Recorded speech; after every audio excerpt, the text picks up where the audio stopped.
Thought I'd do a video on burnishing. It's important to burnish the inside of your tagine. Tagines are, I've done a video on these before. I haven't actually covered burnishing in detail, so I thought I'd do that now. This has been burnished already, and the inside of the lid has also been burnished. It's shiny, and the clay is well compacted. The reason for doing that is because you can't glaze the inside. You're cooking on an open fire, and glazing on the inside is not an option because it would crack. You don't normally cook earthenware vessels or any pottery vessels actually on an open fire, except by using this method. So I'm going to take you through that process. These are just a few of the things you can use for burnishing. I like using these very smooth, highly polished stones. You can use a teaspoon, as long as it's shiny, because you will find that when you're burnishing, you pick up bits on the clay, and you've also got to clean your stone quite regularly to get rid of any sort of rough bits. And you can do that by spraying the surface of the clay. You happen to nick the surface with a nail or the edge of your tool. Sometimes the stone gets bits of clay on it, like there, and that causes divoting, inside. Then just kind of lightly spray that area with some water, and then just re-burnish it.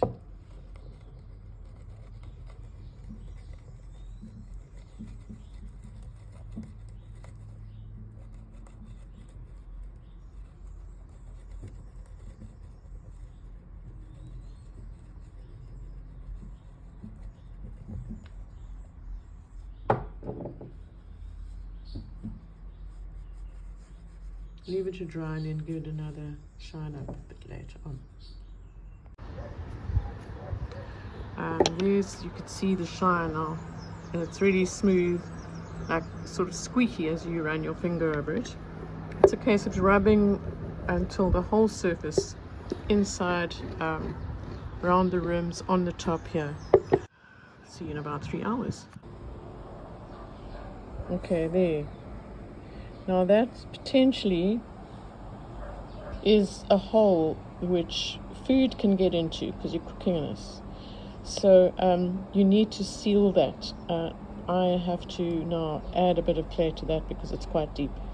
So I've got to go all around the surface and check for those kinds of things. Because you're going to be cooking food in it, you can't have any entrances where the food can go into the clay. I've read various things on this subject, and most of the time it's not going to be toxic, but over time you might get mold growing on your plate.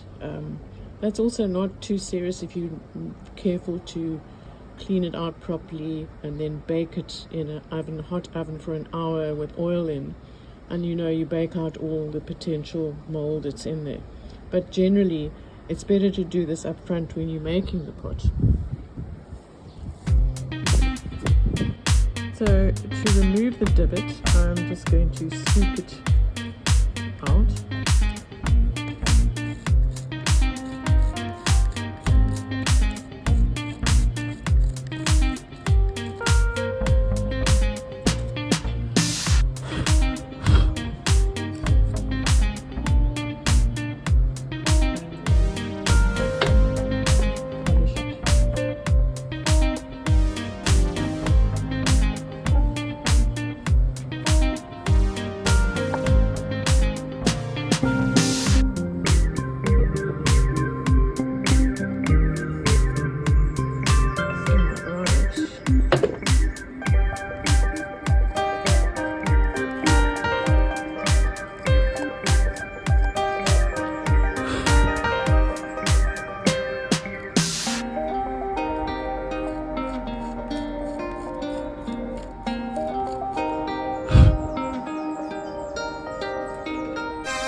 this rim.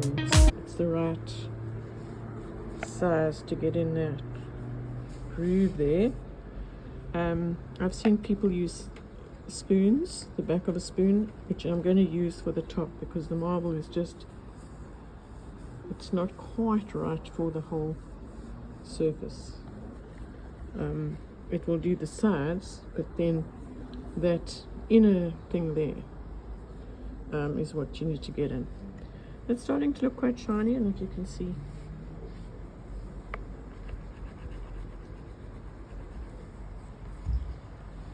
yeah, it's looking quite good now. Still have a bit to go.